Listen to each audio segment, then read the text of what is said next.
اور حضور نبی پاک صلی اللہ تعالیٰ علیہ وآلہ وسلم کے دربار میں ہدیہ درود و سلام پیش کرنے کے بعد دعا ہے کہ اللہ پاک ہماری نماز جمعہ کی حاضری اپنی بارگاہ میں قبول و منظور فرمائے۔ ہمارا یہ عقیدہ ہے کہ جس چیز کو نبی پاک صلی اللہ تعالیٰ علیہ وسلم سے نسبت مل جائے، جو چیز حضور سے جڑ جائے، وہ چیز پھر زمانے کی عام چیزوں سے رتبے میں اور شان میں جدا ہو جاتی ہے۔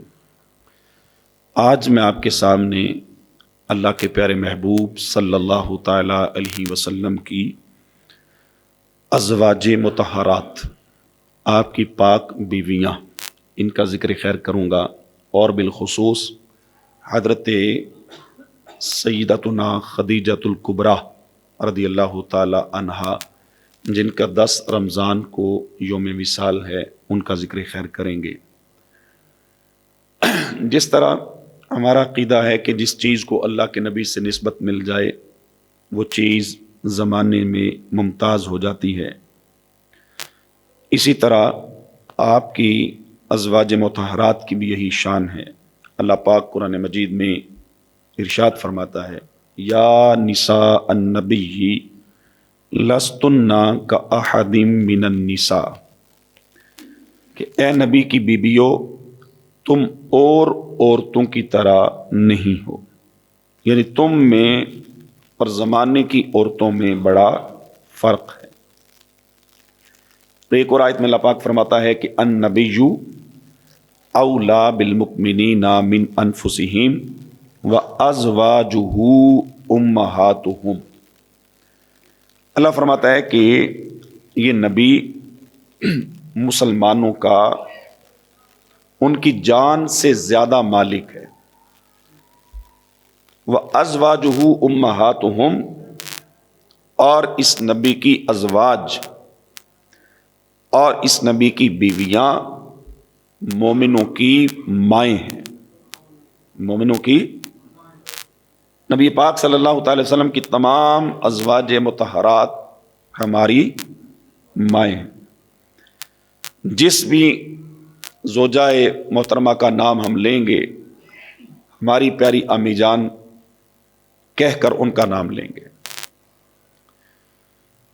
پیارے آقا علیہ الصلوۃ والسلام نے جو نکاح فرمائے، جن عورتوں کو شرف زوجیت عطا فرمایا، ان کی تعداد کے بارے میں تھوڑا بہت اختلاف ہے، لیکن مشہور قول 11 بیویاں تھیں آپ کی۔ 2 بیویاں آپ کی مبارک زندگی میں اس دنیا سے چلی گئیں، اور 9 ازواج مطہرات آپ کے وصال کے بعد زندہ رہیں۔ اب ایک بات تھوڑی میں واضح کر دوں کہ کسی کے ذہن میں یہ خیال نہ آئے، آپ کے ذہن میں نہیں آئے گا، لیکن میں جو گفتگو کرتا ہوں یہ سوچ کے کرتا ہوں کہ بعض اوقات آپ لوگ سوشل میڈیا دیکھتے ہیں، تو سوشل میڈیا پہ کوئی ایسی آپ کمزور بات دیکھ کر اپنا عقیدہ اور ایمان خراب نہ کریں۔ یہ بات یاد رکھیں، نبی پاک صلی اللہ تعالی وسلم نے ازواج مطہرات سے جو نکاح فرمائے تھے وہ اپنی نفسانی خواہش کے لیے نہیں تھے۔ ہم جو نکاح کرتے ہیں اس میں نفسانی خواہش شامل ہوتی ہے، لیکن حضور نے نکاح نفسانی خواہش کے لیے نہیں فرمایا۔ اور اس کا ثبوت پتہ ہے کیا ہے؟ پیارے آقا علیہ الصلوۃ والسلام نے 11 جو نکاح فرمائے، ان میں سے سوائے عائشہ صدیقہ رضی اللہ تعالی عنہا کے باقی ساری خواتین بڑی عمر کی اور بیوہ تھی۔ اگر نفسانی خواہش ہوتی تو آپ کنواری اور چھوٹی عمر کی لڑکیوں سے شادی فرماتے، اور آپ کے لیے کوئی رشتوں کی کمی تھی؟ آپ تو جس کو فرما دیتے وہ اپنے لیے سعادت سمجھتا کہ میری بیٹی آپ کے نکاح میں آئے، لیکن آپ نے بیوہ اور بڑی عمر کی عورتوں سے نکاح فرمائے۔ زیادہ نکاح فرمانے کی اللہ کے نبیوں کو اجازت ہوتی ہے، یہ بھی یاد رہے۔ امتی کو 4 بیویاں ایک وقت میں رکھنے کی اجازت ہے، لیکن اللہ کے نبیوں کو اجازت ہے کہ وہ زیادہ نکاح فرما سکتے ہیں۔ جس طرح روایتوں میں آتا ہے حضرت داؤد علیہ السلام کے بارے میں آتا ہے کہ انہوں نے 100 نکاح فرمائے تھے، اور حضرت سلیمان علیہ السلام کے بارے میں آتا ہے کہ ان کی 300 بیویاں تھیں۔ اللہ کے نبیوں کو اجازت ہوتی ہے کہ وہ زیادہ نکاح فرما سکتے، اس میں کئی حکمتیں ہیں۔ جیسے ہمارے پیارے آقا علیہ الصلوۃ والسلام نے جن خواتین سے نکاح فرمائے، اگر سب کا آپ مطالعہ کریں نا، آپ کے بھی ذہن پر یہ باتیں روشن ہو جائیں گی کہ واقعی اس میں کتنی حکمتیں تھیں۔ کہیں پر یہ حکمت تھی کہ مظلوم بے سہارا عورتوں کا سہارا بنے، جن کو زمانے میں کوئی قبول نہیں فرماتا تھا، یا جو بھی تھا، آزمائش تھی، مصیبت تھی، یعنی زمانے میں کوئی قبول نہیں فرماتا تھا، ایسا نہیں تھا کہ وہ کوئی عیب تھا معاذ اللہ، لیکن آپ چونکہ سہارا بننے آئے تھے تو آپ ان کا سہارا بنے جو بیوہ تھی، جو دکھ درد کی ماری ہوئی تھی۔ اور اس کے علاوہ یہ حکمت تھی جو سب سے زیادہ علماء نے بیان فرمائی کہ خواتین میں دین اسلام کی تعلیمات کو عام کرنے کے لیے، خواتین کو دین سکھانے کے لیے ایسی خواتین کی ضرورت تھی جو حضور سے سیکھ کر امت کو سکھاتی، کیونکہ سارے معاملات خواتین حضور سے ڈائریکٹ نہیں لے سکتی تھی، تو تعلیمات اسلام کو عام کرنے کے لیے خواتین میں اس لیے بھی حضور نے نکاح فرمایا۔ بعض نکاح آپ نے فرمائے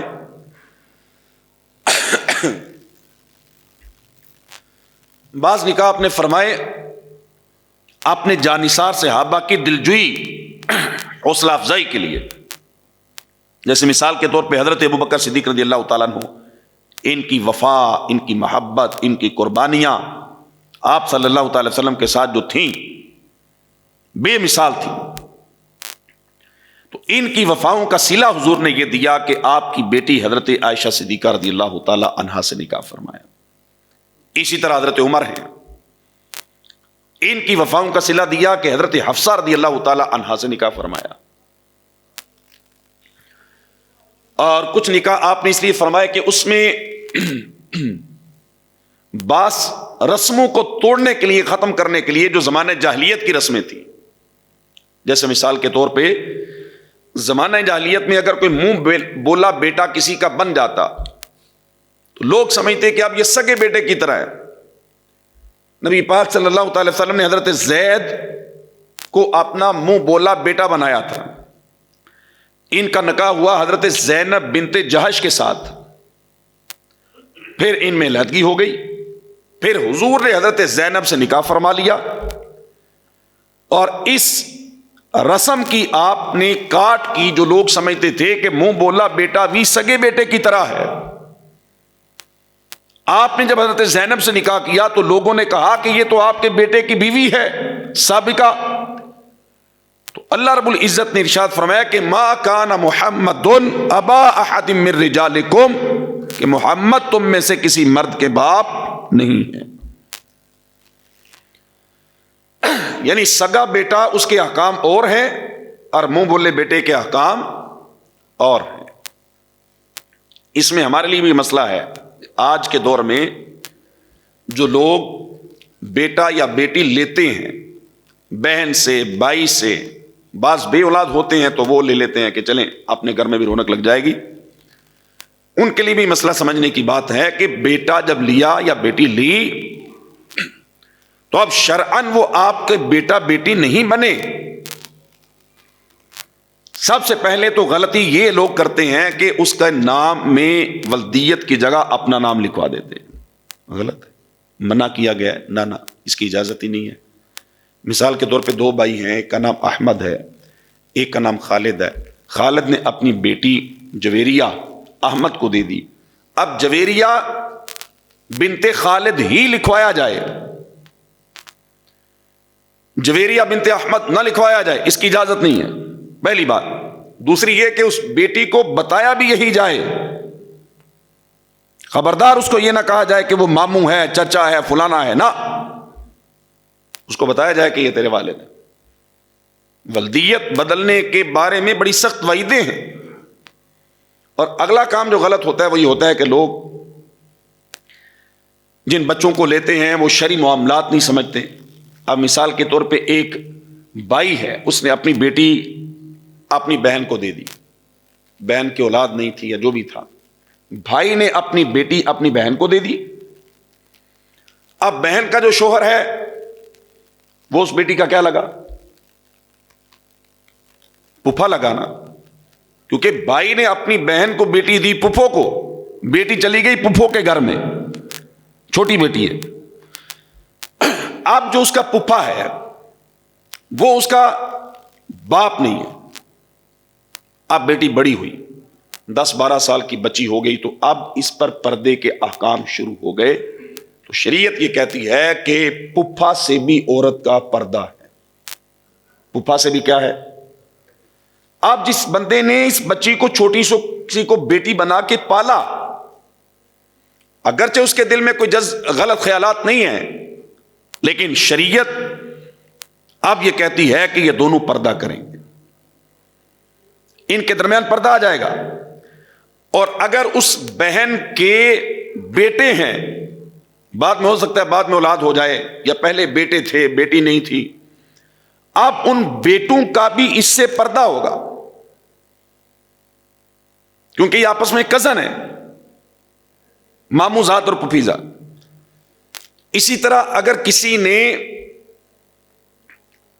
کسی بھائی نے اپنا بیٹا اپنے دوسرے بھائی کو دے دیا, اب ایک بھائی کا بیٹا جب دوسرے بھائی کے گھر میں گیا تو دوسرے بھائی کی جو بیوی ہے یہ اس کی کیا لگی؟ چاچی یا تائی. اب چاچی کا بھی اپنے بھتیجے سے پردہ ہے, یہ بھی اب جب بچہ بالغ ہوگا تو اس کا بھی پردہ شروع ہو جائے گا, مشکل ہو جائے گا. تو یہ بھی لوگ غلطی کرتے ہیں اور کہتے ہیں نہیں جی ہمارے دل میں کوئی غلط خیال نہیں ہے, کوئی اس طرح کی بات نہیں ہے. کیسے سمجھائیں عوام کو؟ سمجھنے کو تیار ہی نہیں ہے. بھائی آپ کے دل کی مرضی نہیں چلتی, دین کے اندر تمہاری مرضیاں نہیں چلیں گی. دین کے اندر تو اللہ اور اللہ کے رسول کا حکم چلے گا, اور اللہ اور اللہ کے رسول کا حکم یہی ہے کہ اب ان کو پردہ کرنا پڑے گا. بے پردہ رہیں گے تو گناہگار ہوں گے. اگرچہ ماں کی طرح پالا, باپ کی طرح پالا. ہاں اس کا حل ہے, شریعت نے حل دیا ہے. اگر کسی بہن کی اولاد نہیں ہے اور وہ اپنے بھائی سے اولاد لینا چاہتی ہے, بھائی نے بھی اپنی بیٹی دے دی, تو اب یہ ہے کہ وہ جو اس کی پھوپھی ہے وہ اس کی رضائی والدہ بن جائے, دودھ کی ماں. وہ کیسے بنے گی؟ وہ ایسے بنے گی کہ وہ اپنی بھتیجی کو اپنا دودھ پلا دے 2 سال کی عمر کے اندر. رضاعت تو ایسے 2.5 سال میں بھی ہو جاتی ہے, بچہ 2.5 سال کے اندر دودھ پی لے تو وہ رضائی بیٹا یا رضائی بیٹی بن جاتی ہے. لیکن 2 سال کے بعد بچے کو دودھ پلانا جائز نہیں. تو وہ دودھ پلا لے, اس کی رضائی ماں بن جائے. اب وہ ماں بن جائے گی تو اس کا شوہر اس کا باپ بن جائے گا, پردہ ختم ہو جائے گا. ٹھیک ہے. اور اگر خود دودھ نہیں پلا سکتی, وہ دودھ نہیں آتا یا بوڑھی عورت ہے, تو پھر وہ ایسا کرے کہ شوہر کے خاندان سے کسی عورت کا اسے دودھ پلا دے. شوہر کے خاندان سے اس کی بہن کا دودھ پلا دے اس بیٹی کو, اس کی بھابھی کا دودھ پلا دے اس بیٹی کو, اس کی والدہ اگر اس کیفیت میں ہے تو وہ دودھ پلا دے اس بچی کو. اب وہ اور بچی اپنے پھپھا کے لیے محرم بن جائے گی. اگر بہن کا دودھ پی لیا تو وہ اب بچی اس مرد کی بانجی بن جائے گی, یہ اس کا ماموں بن جائے گا, تو ماموں سے کوئی پردہ نہیں.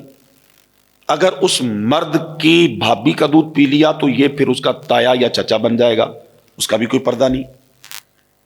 تو یہ کرنا پڑے گا, وگرنہ لوگ شرعی غلطی کرتے ہیں اور گناہگار ہوتے ہیں.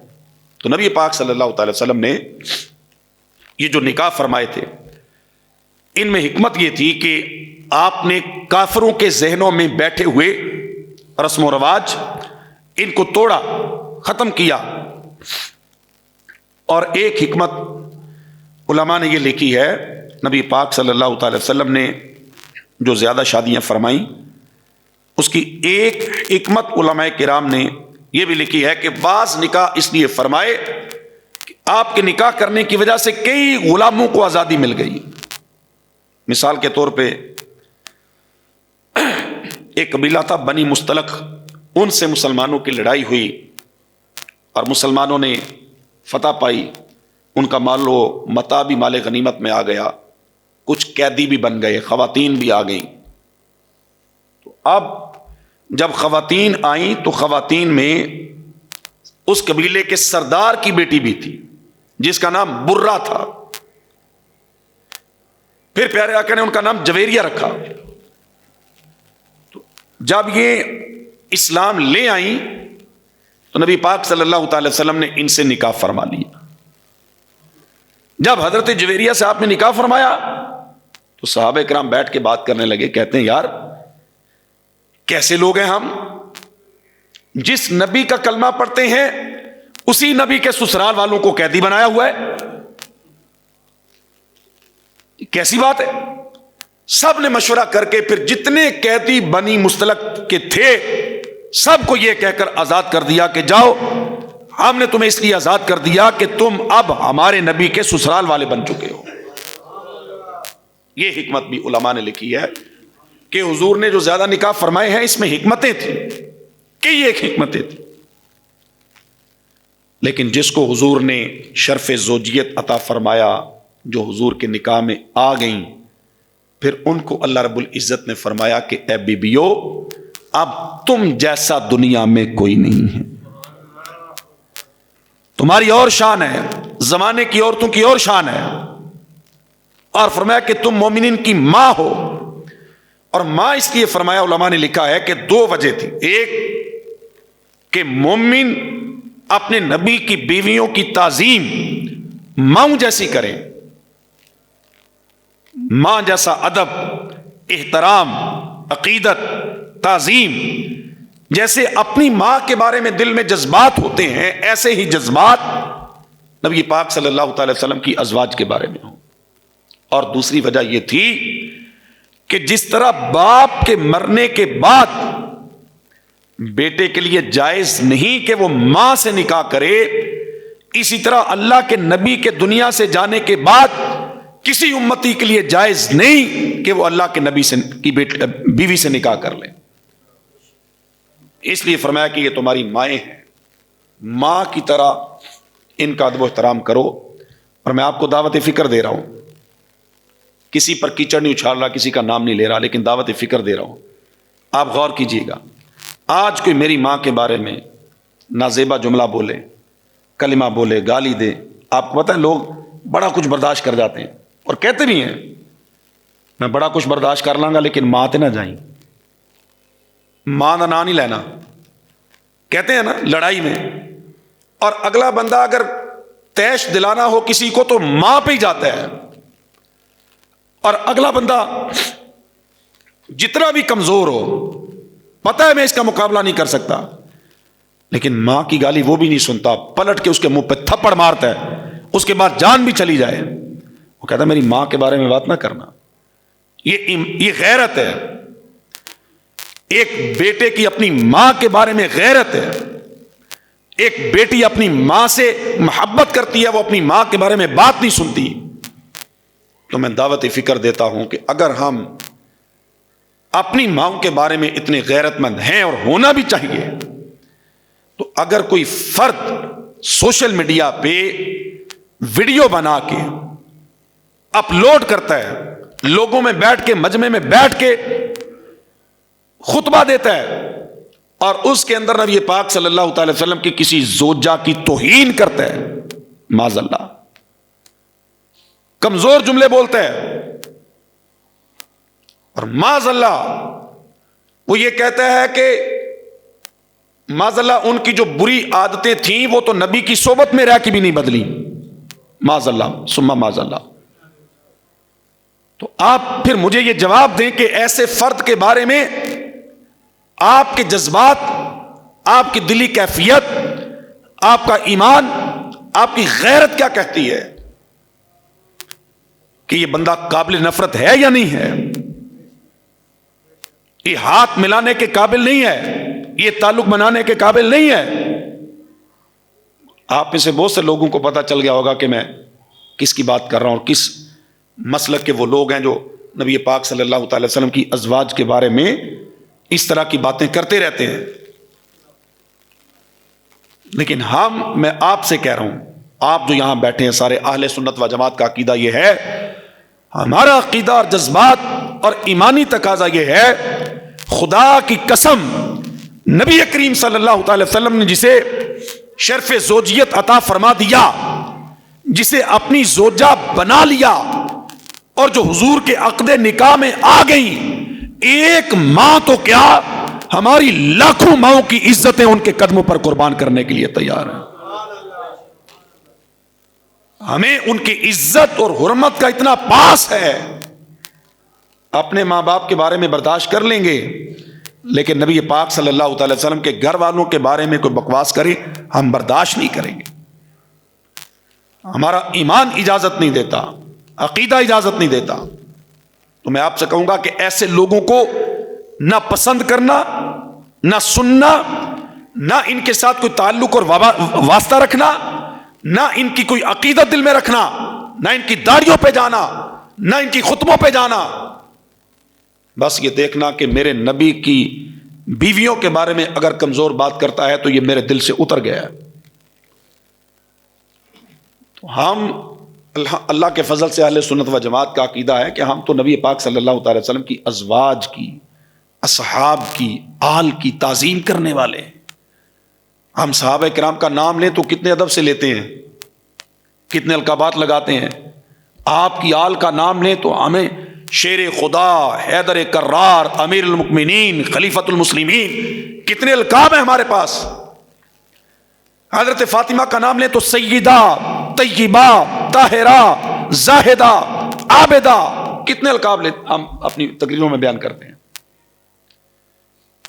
نبی پاک صلی اللہ تعالی وسلم کی ازواج کا نام لیں، ہم نام پہلے بعد میں لیتے ہیں، پہلے ہم نگاہیں جھکا کے کہتے ہیں ہماری پیاری امی جان۔ کیا کہتے ہیں؟ ہاں، حضرت عائشہ کا ذکر ہو، حضرت خدیجہ کا ہو، حضرت صفیہ کا، کسی کا بھی ہو، طریقہ یہ ہے کہ جب ان کا نام لیا جائے تو کہا جائے کہ ہماری پیاری امی جان حضرت عائشہ صدیقہ، طاہرہ، طیبہ، مفتیہ، متقیہ، عابدہ، زاہدہ یہ فرماتی ہیں۔ تو یہ ایمان کا بھی تقاضا ہے، محبت کا بھی تقاضا ہے، نبی پاک صلی اللہ تعالی وسلم کی نسبت کے احترام کا بھی تقاضا ہے۔ اب ازواج مطہرات میں سے جن ہستی کا ذکر میں کرنا چاہ رہا تھا وہ حضرت خدیجۃ الکبریٰ رضی اللہ تعالی عنہا کی ہستی ہے۔ 10 رمضان کو آپ کا یوم وصال ہے نا، تو اس اعتبار سے آپ کا ذکر خیر کرنا چاہ رہا تھا۔ آپ رضی اللہ تعالی عنہا حضور کی سب سے پہلی بیوی ہیں۔ نبی پاک صلی اللہ تعالی وسلم نے آپ سے جب نکاح فرمایا تھا حضور کی عمر 25 سال تھی اور ان کی عمر 40 سال تھی، اور حضرت خدیجہ رضی اللہ تعالی عنہا وہ ذات ہیں، توجہ کیجئے گا میرے جملے پہ، وہ ذات ہیں کہ جس زمانے میں لوگ ننگے ہو کے خانہ کعبہ کا طواف کرتے تھے، عزت، حرمت، عافیت، عفت، پاکیزگی، طہارت، ان چیزوں کا نام ہی نہیں تھا۔ اس دور میں ایک خاتون ایسی تھیں جن کی پاکیزگی، طہارت، عفت اور پاک دامنی زمانے میں اتنی شہرت پا چکی تھی کہ لوگ ان کا نام لینے کی بجائے انہیں طاہرہ کہہ کے پکارا کرتے تھے۔ حضرت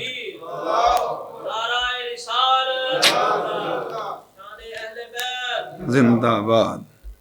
وہ حضرت خدیجۃ الکبریٰ رضی اللہ تعالی عنہا ہیں جنہیں زمانے جاہلیت میں بھی طاہرہ کہا جاتا تھا، جس کا معنی ہے پاک باز خاتون۔ زمانہ گواہی دیتا تھا۔ ان کو نبی پاک صلی اللہ تعالی وسلم نے اپنے شرف زوجیت سے مشرف فرمایا، ہماری سب سے پہلی امی جان۔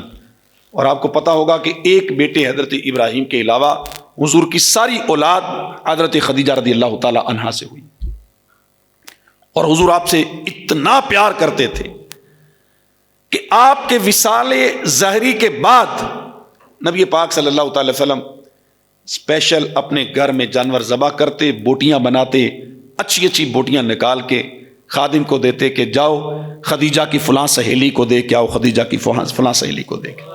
حضرت عائشہ صدیقہ رضی اللہ تعالیٰ عنہ خود کہتی ہیں کہ میں کئی دفعہ حضور کی بارگاہ میں عرض کرتی، حضور خدیجہ کو دے کے آؤ، خدیجہ کی سہیلی کو دے کے آؤ، خدیجہ کا ذکر خیر، خدیجہ کے لیے جانور ذبح کیے جائیں، ہم گھر میں کوئی اچھی چیز بنائیں، آپ فرمائیں جاؤ خدیجہ کی سہیلی کو دے کے آؤ۔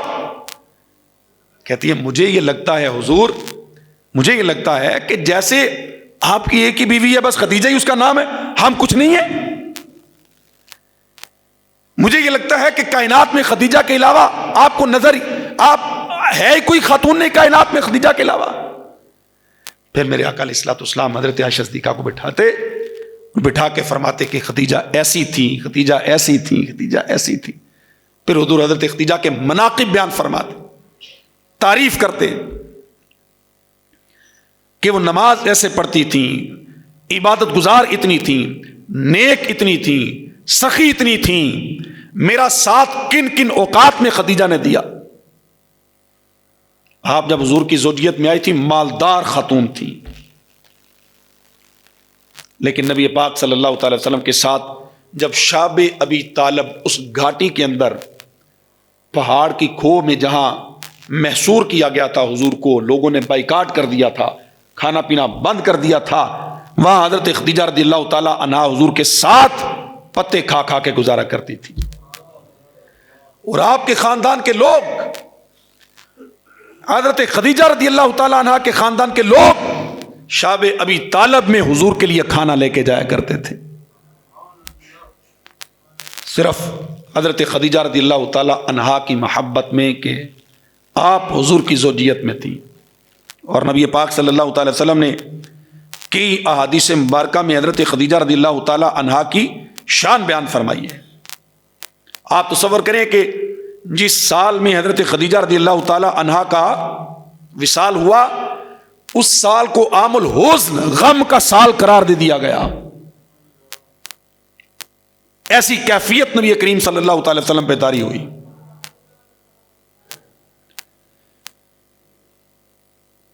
نبی پاک صلی اللہ تعالی وسلم نے جن 4 خواتین کا ذکر کیا نا کہ یہ زمانے میں افضل ترین خواتین ہیں، ان میں ایک حضرت خدیجہ رضی اللہ تعالی عنہا بھی ہے۔ حضرت خدیجہ، حضرت فاطمہ، حضرت آسیہ اور حضرت مریم، ان 4 کے بارے میں حضور فرمایا رضی اللہ تعالی عنہن کہ یہ افضل ترین خواتین تھیں۔ خدمت میں ایک بار آئیں تو میرے آقا علیہ الصلوۃ والسلام نے ان کی تعظیم کی، ادب کیا۔ آپ دیکھیے گا، ویڈیو بھی ریکارڈ ہو رہی ہے، اللہ کرے میری مائیں بہنیں بھی اس بات کو سنیں۔ جب حضرت علیمہ سعدیہ حضور کی بارگاہ میں آئیں، حضور نے ان کا ادب کیا۔ حضرت خدیجہ نے پوچھا حضور کون ہے؟ فرمایا یہ میری وہ ماں ہیں جنہوں نے مجھے دودھ پلایا ہے۔ حضرت خدیجہ رضی اللہ تعالی عنہا نے پتہ ہے کیا کیا؟ آپ نے 40 بکریاں اور 1 اونٹ اسی وقت حضرت حلیمہ سعدیہ کی خدمت میں پیش کیا تھا۔ میں پہلے بھی کہتا ہوں کہ اس زمانے میں اونٹ ایسے ہی تھا جیسے آج کے دور میں کوئی لگژری گاڑی ہوتی ہے نا، مہنگی ترین کروڑ والی گاڑی یا کروڑ سے اوپر والی، اونٹ اس زمانے میں ایسی سواری تھا۔ تو انہوں نے 1 اونٹ اور 40 بکریاں حضرت حلیمہ رضی اللہ تعالی عنہا کی خدمت میں پیش کی۔ ایک دفعہ آپ کے چچا زاد بھائی نے آپ کو ایک غلام پیش کیا، حضرت خدیجہ کو غلام پیش کیا، کہیں سے لے کر آئے تھے، غلام اچھا تھا، زید بن حارثہ رضی اللہ تعالی عنہ، جن کا واقعہ بھی بڑا مشہور ہے، جن کے چچا اور والد لینے آئے تھے اور انہوں نے کہا تھا نہیں میں حضور کو چھوڑ کے نہیں جانا چاہتا، تو یہ حضرت خدیجہ کے چچا زاد بھائی لے کے آئے تھے۔ انہوں نے حضرت خدیجہ کو کہا کہ یہ غلام میں آپ کو تحفہ دیتا ہوں، تو حضرت خدیجہ رضی اللہ تعالی عنہا نے یہ غلام بھی حضور کی خدمت میں پیش کر دیا۔ اتنی قربانیاں تھیں، اتنی محبت تھی، اور حضور آپ کی قربانیوں کو یاد کرتے تھے۔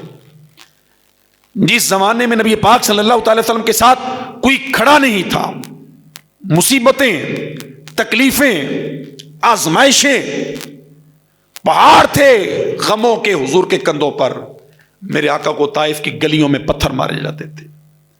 پیارے آقا علیہ الصلوۃ والسلام سجدے میں جاتے تو حرم کعبہ میں آپ کی کمر مبارک پر اوجڑی رکھ دی جاتی تھی. نبی کریم صلی اللہ تعالی وسلم کی راستے میں کانٹے بچھائے جاتے تھے. حضور کو تکلیفیں دی جاتی. ان مشکل حالات میں جو نبی پاک صلی اللہ تعالی وسلم کے ساتھ ڈٹ کے کھڑا تھا، حوصلہ افزائی کرتا تھا، حضور کا حوصلہ بڑھاتا اور کہتا کہ حضور غم نہ کرے، پریشان نہ ہو، میں آپ کے ساتھ ہوں، اللہ آپ کے ساتھ ہے. جو آپ کی حوصلہ افزائی کرتا، حوصلہ ٹوٹنے نہ دیتا، اور حضور پر اپنا تن من دھن قربان کر چکا تھا، اس ہستی کا نام خدیجۃ الکبریٰ رضی اللہ تعالی عنہا ہے، جنہوں نے کسی ایک لمحے میں بھی یہ نہیں کہا کہ میں تو تھک گئی ہوں، میں آپ کا ساتھ نہیں دے سکتی، نئی پریشانیوں کو بوجھ اٹھا سکتی. نہ، انہوں نے حضور علیہ الصلوۃ والسلام سے وفا کی اور ایسی وفا کی کہ مثال قائم کر دی.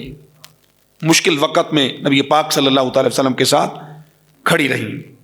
اور خدیجۃ الکبریٰ رضی اللہ تعالی عنہا وہ ہیں، جبریل حضور کی بارگاہ میں آ کے عرض کرتے تھے، حضور اللہ خدیجہ پر سلام بھیجتا ہے، جبریل خدیجہ پر سلام بھیجتا ہے، اللہ کے فرشتے بھی آپ کی خدیجہ پر سلام بھیجتے ہیں.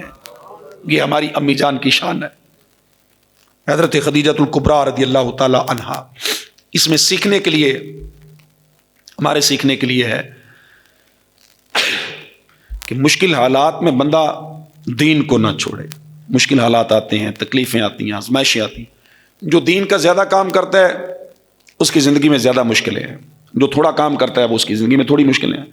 بعض لوگ دین کا کام کرنے چھوڑ دیتے ہیں، کہتے ہیں میں لوگوں کی باتیں برداشت نہیں کر سکتا. لوگ طرح طرح کی باتیں کرتے ہیں، طرح طرح کے تانے دیتے ہیں. نماز کے لیے کہو تو آگے سے طرح طرح کی باتیں سناتے ہیں. میں نہیں کہتا، اپنی پڑھوں گا بس، یا شیخ اپنی دیکھ. نہ، نبی پاک صلی اللہ تعالی وسلم کی سیرت ہمارے سامنے ہے کہ حق نے کر دیں دوری دوری خدمتیں تیرے سپرد، خود چمکنا ہی نہیں اوروں کو چمکانا بھی ہے. دین کی راہ میں مشکلیں آئیں، تکلیفیں آئیں، گھبرائیں نہ. پھر عورتوں کے لیے سبق یہ ہے کہ جیسے حضرت خدیجۃ الکبریٰ رضی اللہ تعالی عنہا نے حضور کا ساتھ نبھایا، شوہر پہ مشکل وقت آ جائے، تکلیف آئے، آزمائش آئے، شوہر کو مزید فرمائشیں کر کے، تانے دے کر، باتیں سنا کے پریشان نہیں کرنا. خواتین اپنے شوہر کا آسرا بنے، حضرت خدیجہ رضی اللہ تعالی عنہا کی طرح میٹھے بول بولیں. اگر شوہر کے کاروبار میں برا وقت آ گیا ہے، صحت کے مسائل ہو گئے ہیں، نوکری کے مسائل ہو گئے ہیں، پھر خواتین کو چاہیے کہ اپنے شوہر کا آسرا بنے، سہارا بنے. اسے لگے کہ میں اکیلا نہیں، اسے لگے کہ کوئی میرے ساتھ کھڑا ہے، اسے لگے کہ ایک میری بیوی ہے جس نے مجھے تنہا نہیں چھوڑا. کیونکہ مشکل وقت میں آپ کو پتا سارے چھوڑ جاتے ہیں. اچھے وقت میں لوگ دوست بنتے ہیں، چار پیسے ہوں، کاروبار چل رہا ہو، تو ویسے یار دوست کہتے ہیں کہ یار بڑا دل کر رہا تھا تجھے ملنے کا، تو آپ نے کہا چلو ملاقات کر کے آتے ہیں. بڑے دن ہو گئے بات نہیں ہوئی تو میں نے کہا چلو کال کر لیں. لیکن جب آپ کا کاروبار ختم ہوتا ہے، آزمائشیں آتی ہیں، پھر وہی سنگی ساتھی آپ کو کئی دن کہا ملنا تو دور کی بات، آپ کو کال کرنا تو دور کی بات، آپ کا فون اٹھانا بھی وہ سمجھتے پتہ نہیں کتنے پیسے مانگ لے گا. ایسے مشکل وقت میں شوہر کو، ایک مرد کو جس سہارے کی ضرورت ہوتی ہے وہ اس کے گھر میں اس کی بیوی کی صورت میں موجود ہے، جو اسے گرنے نہیں دیتی، تھکنے نہیں دیتی، ڈگمگانے نہیں دیتی. اور کئی بیویوں کی مثال ہے جنہوں نے حوصلہ دے دے کے اپنے شوہر کو مشکل وقت سے نکالا. یہ میں اپنی ماؤں بہنوں بیٹیوں کے لیے باتیں کر رہا ہوں کہ وہ ایسے مشکل وقت میں حضرت خدیجہ رضی اللہ تعالی عنہا کا کردار اپنے سامنے لے کے آئے. انہوں نے کتنے مشکل وقت میں نبی پاک صلی اللہ تعالی وسلم کا ساتھ دیا بھی اور ساتھ نبھایا بھی تھا. ان کی سیرت کو اپنے سامنے رکھیں. ان کی سیرت کے یہ مبارک گوشے جو میں نے آپ کے سامنے بیان کیے ہیں، ان کو اپنے سامنے رکھیں. اللہ پاک کی بارگاہ میں دعا ہے کہ اللہ پاک ہم سب کو عمل کی توفیق عطا فرمائے. وما علیہ الا البلاغ.